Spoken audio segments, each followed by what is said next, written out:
Welcome to Choice Classic Radio, where we bring to you the greatest old-time radio shows. Like us on Facebook, subscribe to us on YouTube, and thank you for donating at choiceclassicradio.com.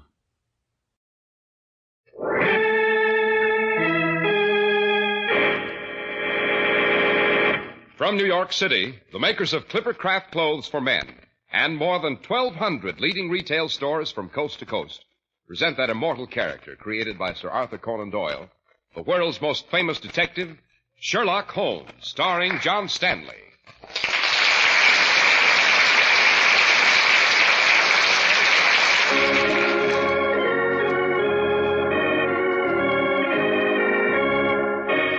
This week's story, The Adventure of the Speckled Band.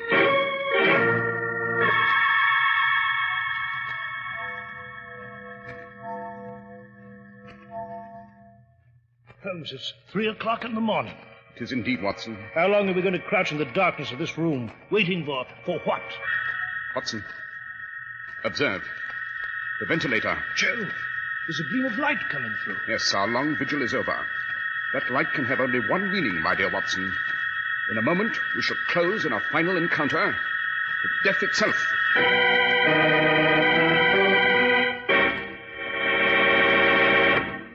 We're at the door of Dr. John Watson's study, and we're about to hear another of his adventures with the fabulous Sherlock Holmes.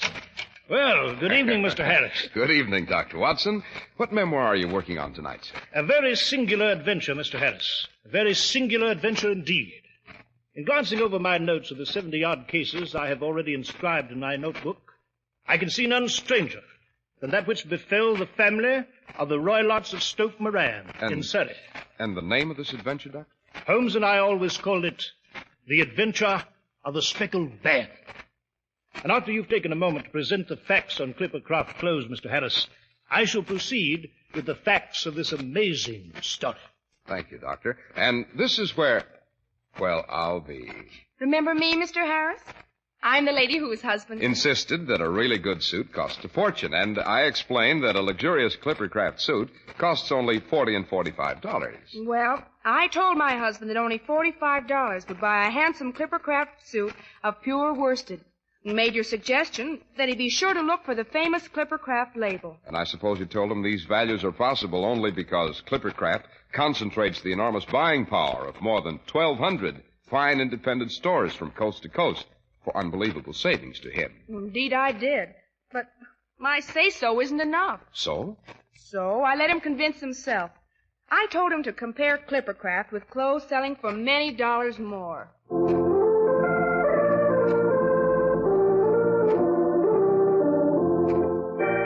And now, Dr. Watson, what about this adventure of the Speckled Band? Well, Mr. Harris, the events in question occurred in the early days of my association with Holmes, when we were sharing rooms as bachelors in Baker Street. At any rate, this peculiar adventure began in April of '83, on the western border of Surrey, in the manor house of the Roylotts of Stoke Moran, descendants of one of the oldest Saxon families in England. It was late one night. A storm was brewing, and in one of the bedrooms, a girl named Julia Stoner slept uneasily. Then she was rudely awakened by a peculiar sound.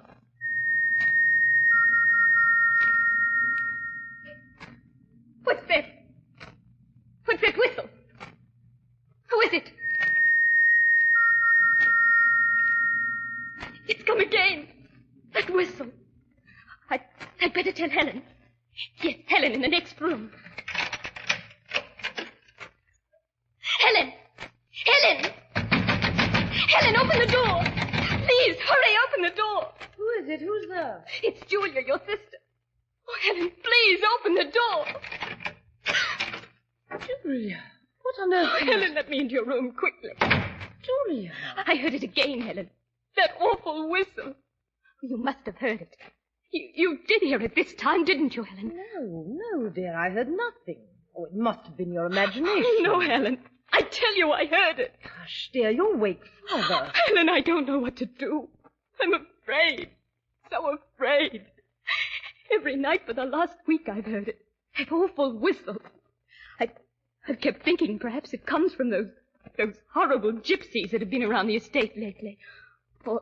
Or those strange animals Father brought back from India. Oh, Julia, you're overwrought. It's only nerves. After all, your wedding's next week. Helen, I'm afraid. I'm afraid. Now, dear, there's nothing to be afraid of.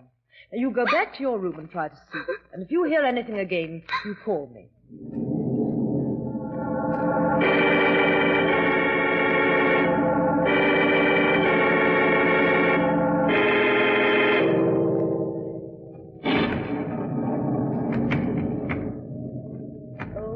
Dear, those shutters, they're open again, and it's raining in.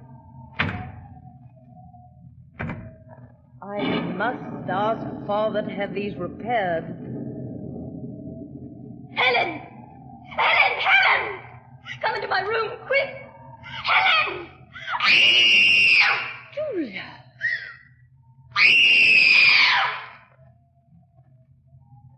Julia, what is it? Open the door, Julia. It's Helen. Julia, good heavens, what The band, Helen. It was the Speckled band.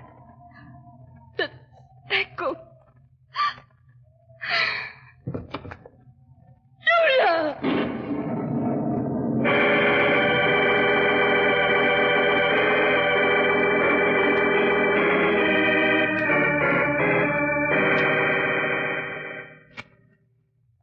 Mr. Holmes, Dr. Watson, you've heard my story, all of it. I found my sister Julia swaying in the doorway. She just managed to gasp out the words, "the Speckled band," and then fell dead. Remarkable, Miss Stoner. A most remarkable tale. You say all this happened a year ago, Miss Stoner? Yes, Dr. Watson. Shortly after my sister had become engaged to a half-pay major in the Marines. The official police found nothing, and the coroner was completely mystified as to the cause of death, particularly since Julia and I always locked our doors and kept our windows bolted. I see. Miss Stoner, a year is a considerable lapse of time. Why have you come to Baker Street to consult me now? Because last night, for the first time, I heard that warning whistle myself. The whistle that Julia heard the night she died. By Jove. Interesting, Miss Stoner. Very. Now, my dear young lady, let us review the background here. You and your sister were each left £1,000 a year by your deceased stepmother. You lived with your stepfather, a Dr. Grimesby Roylott, recently returned from India. Is that correct? Yes, Mr. Holmes. To go on, your stepfather is a man of rather peculiar habits. He has a violent temper.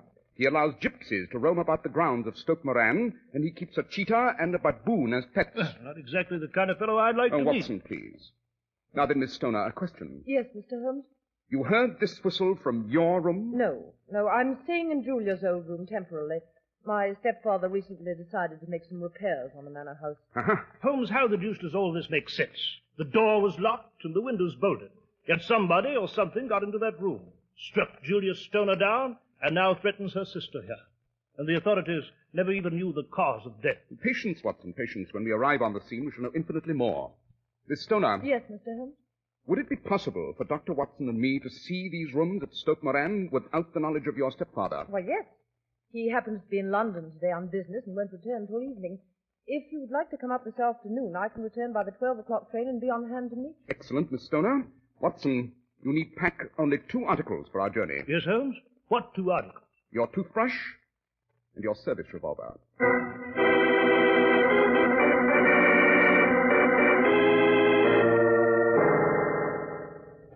Well, Holmes, I just saw Miss Stoner to a cab. What do you make of this whole thing, anyway? These are very deep waters, my dear Watson, a most dark and sinister business. Dark enough and sinister enough, I should say. That reference to the Speckled band, for example. You know, I have a theory on that myself. Have you indeed, Watson? Pray let us hear it. Well, Holmes, it might have referred to some band of people, the gypsy band on the grounds, no doubt. Perhaps the spotted handkerchiefs which so many of them wear on their heads. No. First class try, Watson, but I do not think... Hello, someone's at the door. We seem to have an impatient visitor, and by the quality of the knock, he seems to be using the butt of a riding crop on our poor door. Better admit him. Yes, right, Holmes. Which of you is Sherlock Holmes? My name, sir? I am Dr. Grimesby Roylott of Stoke Moran. Indeed. Pray take a seat, Doctor. I'll do nothing of the kind. My stepdaughter Helen has been here. I followed her, sir, and I demand to know what she told you. It's a little cold for this time of year, don't you think, Doctor? What has she been saying to you? I have heard, nevertheless, that the crocuses promise well in spite of the weather. Huh. You put me off, do you? Well, I know you, you scoundrel. I've heard of you before. You're Holmes the meddler. Holmes the busybody. Holmes the Scotland Yard jack-in-office. Holmes, he's picking up the poker by the fireplace. There's no cause for alarm, Watson. Oh, isn't there?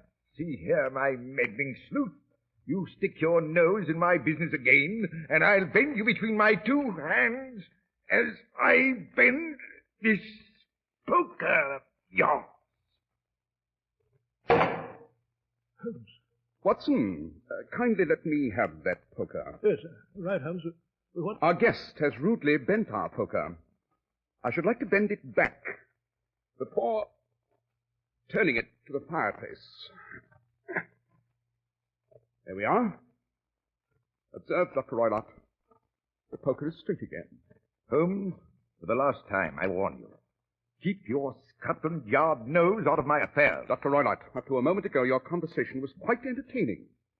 Now I find it a trifle wearing. When you go out, pray close the door, the decided draught. Very well, but you'll not hear the last of this. Holmes, man sounds like a homicidal maniac. Yes, perhaps. But I have a much juicier bone to pick with him, Watson. Fancy his having the insolence to couple me with the official detective force. This incident only adds additional relish, my dear fellow. And I shall pursue this case with even greater zest when we reach Stoke Moran.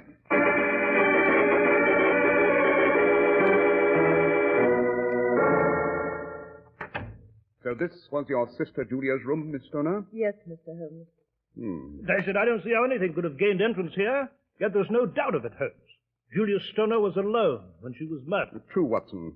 But nevertheless, this room has several curious features. Miss Stoner. Yes, Mr. Holmes. That ventilator high on the wall, where does it lead? To my stepfather's room. Uh-huh. Strange place for a ventilator between two rooms.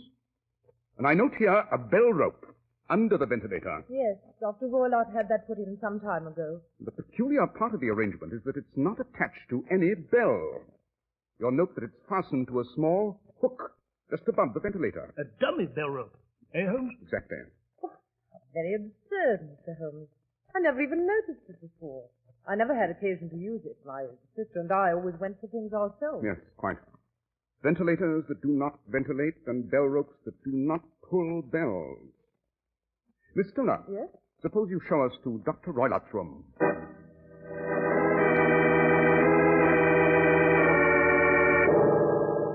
Oh, this room seems plain enough, Holmes. Yes, true, Watson, but it has a number of interesting features. Miss Stoner, does Dr. Roylott keep a cat? A cat? Yes. Why, no.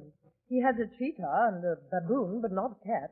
Why do you ask? Because it is a saucer of milk on the floor. And while a cheetah is actually a big cat, the saucer of milk would be quite inadequate for... what's this? It seems to be a small safe. Yes, so it is, Watson, so it is. Miss Stoner, do you know what Dr. Roylott keeps in this safe? Why, his business papers, documents. Yes, I see. And here's a small dog leash with a whipcord curled to make a loop. And... Watson? Yes, Holmes? I think I see the whole devilish, fiendish scheme now. Oh, what is it, Mr. Holmes? How did my sister die? I should prefer to illustrate in full tomorrow morning. And tonight I hope to resolve this entire and hideous affair. Miss Stoner. Yes, Mr. Holmes. That is the village inn over there through the window? Why, yes, it's the town. Good. Your windows are visible from there. Now, I ask you to listen closely and follow my instructions to the letter. Of course. When your stepfather returns, confine yourself to your room. Then, when he retires, open the shutters of your window and put your lamp there. Dr. Watson and I will be staying at the inn and we'll see your signal. Then, move into your original room for the night. I presume it will be bearable for one evening despite the repair work. Yes, Mr. Holmes, but I don't understand. Neither do I, Holmes. What are we going to do? Watson, you and I are going to spend the night in the next room. The room where Julia Stoner met her sudden and hideous death.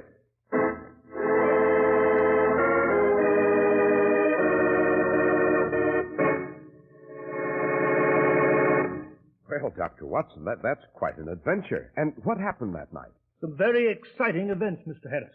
Suppose we take a moment. while you relate to our audience some exciting information on Clippercraft clothes. All right, Doctor. Well, what does your husband think of his Clippercraft suit, Mrs. Adams? Terrific. He's even telling friends that no suit or coat is a genuine Clippercraft unless it bears the famous Clippercraft label. Imagine. My doubting husband now says, quote, "That Clippercraft label is like the mark of sterling on silver," unquote. Well, he's on the beam, Mrs. Adams.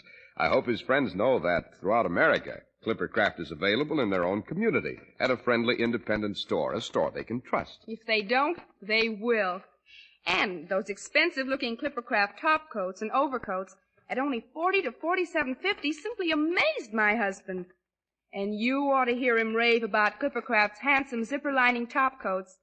Why, you'd think he worked for Clippercraft. Why, on the contrary, Clippercraft works for your husband and for millions of men who wear Clippercraft clothes, making it possible for them to enjoy really fine clothes at the same amazingly low prices everywhere in the United States. We'll both vouch for that. Yes, Mrs. Adams. That's why men who know insist on Clippercraft clothes, bearing the Clippercraft label.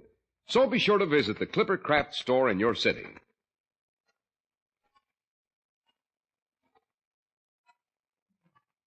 In your suits, top coats, and overcoats. In Manhattan, Saks 34th, Broadway at 34th.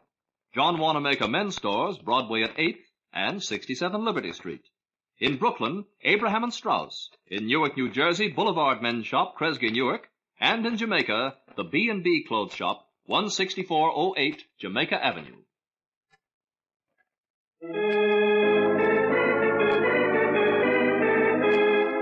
And now, Dr. Watson, you were relating to us the adventure of the Speckled Band. Yes, Mr. Harris, so I was. Holmes and I took a room at the Crown, which was just on the edge of the vast fence-surrounded Stoke Moran grounds, almost overlooking the main gate. We had a cold supper of some excellent partridge and passable ale, and then as darkness began to fall, we became increasingly watchful of the middle window at the manor house across the grounds. You know, Holmes, the very prospect of entering that room at night gives me a chill. I have as much courage as any man when it comes to open conflict with a visible enemy, but you know Yes, Watson, I know, and frankly, I have some scruples as to taking you tonight. There's a very definite element of danger. Perhaps you'd better stay here. Dash it, Holmes, what kind of talk is this? You know very well you couldn't keep me away. Good old Watson, I knew I could depend on you. Holmes, you speak of danger. Apparently, you know more of this than I do. Perhaps I do. You saw the peculiar ventilator and the equally peculiar bell rope, did you not? Yes, I did, but what is that? There was something else, Watson. The bed in the murder room. The bed? Yes. What about it, Holmes? It was attached to the floor so that Julia Stoner could not move it. In short, it had a definite position in relation to the rope and the ventilator. Does that convey anything to you, Watson? By Jove, Holmes, I'm beginning to see it Hello. now. Look through the window, Watson. Seems that Stoke Moran has a visitor. The main gate's practically under our room here. Well, Hodges, what the devil are you sitting up there for? Get down and open the gates. Dr. Roylott. Yes, and he seems to be berating the coachman. Open the gates, you blithering idiot. Be quick about it, or I'll have your blood. Now then, you incompetent fool, take me to the manor house. If you have to whip these tired nags to get a little speed out of them, do so. I'm late as it is. My daughter is waiting for me. Holmes, do you think he'll Come, do Watson, we shall have horrors enough before the night's over for any aimless talk. Let us have a quiet pipe and turn our conversation to something more cheerful.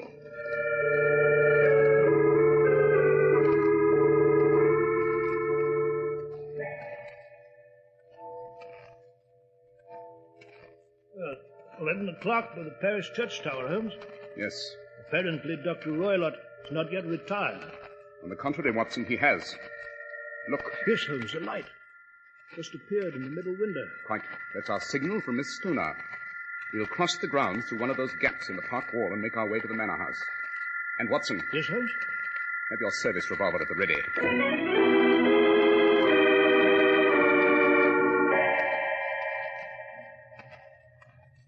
It's blowing up, Holmes.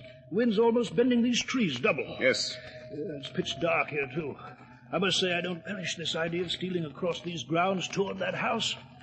Rather a chilly experience, I must say. We should soon be there. The sooner the better. By the way, Holmes, Why did you bring that cane? For a special purpose, my dear fellow. I have an idea that a cane will be a useful weapon in the hours to come, and... Holmes, look. That clump of laurel bushes there. Yes. Seems to be a man. A misshapen, deformed man. He's watching us, Holmes. Good Lord, he looks like something out of Hades. Holmes, he's seen us. He's starting to run toward us. Stand fast, Watson. Good heavens, what's that gibberish? Holmes, he's dodged to one side. He seized a branch of that tree swung over the wall. Why, that devilish creature isn't a man at all, Holmes. It's... Yes, Watson, it's Dr. Roylott's pet baboon. Baboon? Oh, yes, baboon. You know, for a moment I thought I'd seen the devil himself. A pretty household, this. But we should be at the manor house at any moment, and I... Holmes, a scream! Yes. It came from that clump of trees. Holmes, what the deuce is that? Is it human? It's a cheetah, Watson. Dr. Roylott's cheetah. He's out in the open, roving grounds. Good Lord! The big cat! Quick, Watson. You'd better run for it. The creature has our scent and he may attack.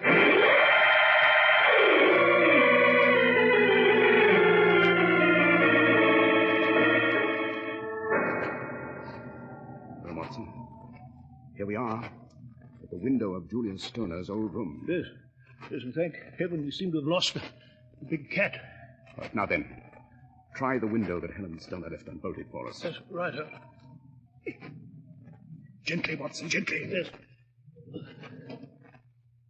Now then, into the room with you. Holmes, you want me to climb through the window first? Quite. You're less agile than I am, Watson, and you'll need my assistance. Now then, up you go. Try to land lightly. Very well.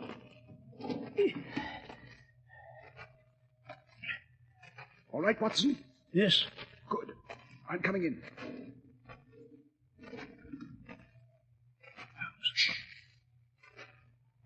Hear anything, Holmes?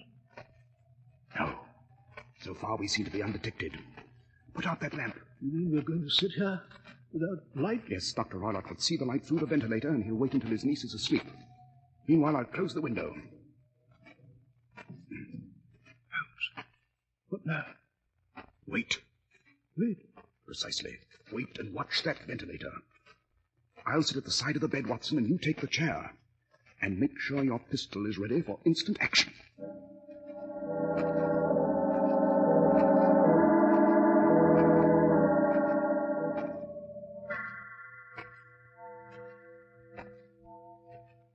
Holmes, it's 3 o'clock in the morning. It is indeed. Still no sign that Dr. Roylott is awake. How long are we going to crouch in the darkness of this room? Patience, my dear fellow, patience. We can only keep alert and hope. Uh-huh. Someone's moving about in the next room. Precisely. Dr. Roylott. Holmes, what are you... In a moment, Watson, you'll see an attempted murder. And I may add one of the most fiendish and hideous contrivances to execute a lethal mission. Watson. Observe. The ventilator. Joe, there's a gleam of light coming through. Get ready. The name of heaven for what? Shh. What was that? Dr. Roylott has just opened the door of his safe. Yes, but... No time for explanations now. Hand me that cane, Watson. Very well. That's it. Now watch that ventilator and the bell rope closely. Listen. In the name of heaven, what is it? A hissing sound. It's in the other room at the moment. Now it's coming close to the ventilator. There it is, Watson. See it? Dash it, I don't see anything, Holmes. Look out, Watson. Let me get at that bell rope with this cane. You murdering little devil. You foul, loathsome, hideous creature. Listen. There's a whistle. In Dr. Roylott's room. It's Watson. It's a signal from Roylott. Now listen. And wait. Ah! Holmes, what the deuce? It's Dr. Roylott, Holmes! Quick, Watson, into Dr. Roylott's room at once.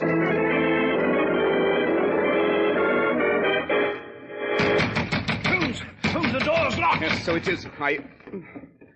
Holmes, Dr. Watson, I just heard someone screaming. My stepfather... Quick, Miss Stoner, have your key? No, I haven't. Then we'll have to smash our way through. Come on, Watson, we'll have to crash it together. Right. Now then, together.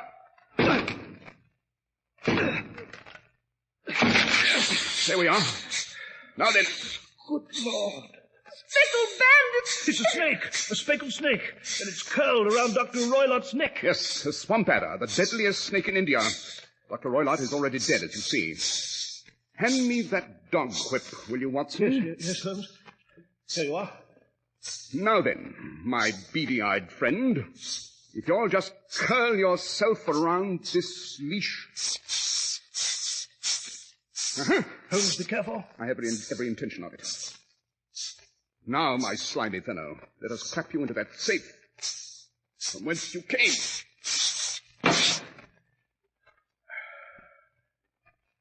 And there you are, safe in your hiding place. Mr. Holmes, Dr. Watson... Quick, Watson, she's fainting.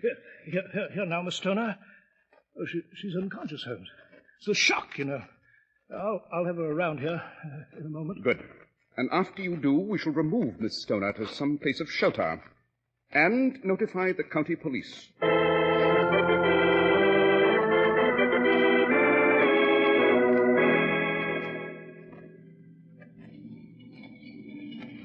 Well, Watson, we've left Surrey far behind, and soon we shall be in London. Yes, we shall, Holmes. But I cannot leave the memory of what has happened so easily. How Dr. Roylott came to use this kind of snake is beyond... Elementary, my dear Watson, elementary. The idea might very well occur to a clever and ruthless man with Eastern training. As a medical man, he knew that the poison was almost impossible to discover by any known medical test. He knew further that only a very sharp-eyed coroner would ever detect the two little dark punctures where the reptile's fangs had done their work. And that whistle? Obviously, Dr. Roylott could not allow the reptile to stay in the murder room till morning. He had trained the adder to return when he whistled, with the ventilator, the dummy rope, and the bed all in fixed position. He knew sooner or later that the snake would bite his sleeping victim. I must say you took a terrible chance, Holmes, driving that hideous creature back through the ventilator with your cane. Yes, perhaps. But the result was that it turned on its master on the other side. Some of my blows came home and roused its snakish temper, so that it flew at the first person it saw. And with deadly results. Quite. You know, Watson, I am no doubt indirectly responsible for the death of Dr. Grimesby Roylott. But I cannot say that I feel any remorse. And I doubt very much whether it'll ever weigh heavily on my conscience.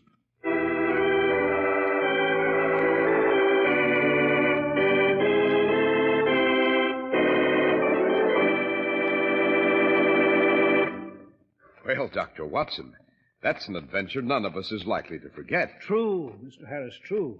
And I assure you, I shall never forget it.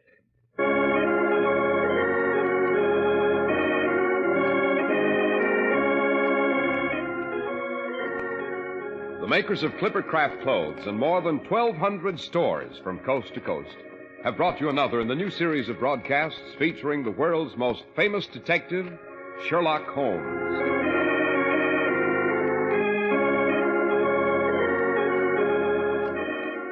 Our stories are based upon the character Sherlock Holmes, created by Sir Arthur Conan Doyle, and the program is produced and directed by Basil Loughlin. Sherlock Holmes is played by John Stanley, Dr. Watson by George Spelvin. This week's story was written by Max Ehrlich, with special music by Albert Berman.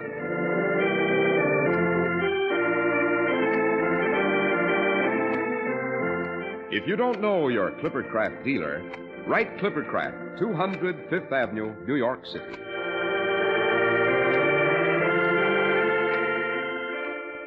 It is the sincere hope of the entire Clippercraft family, including their dealers from coast to coast, as well as all of us here on the Sherlock Holmes program, that this Christmas will truly bring peace on earth, goodwill to men.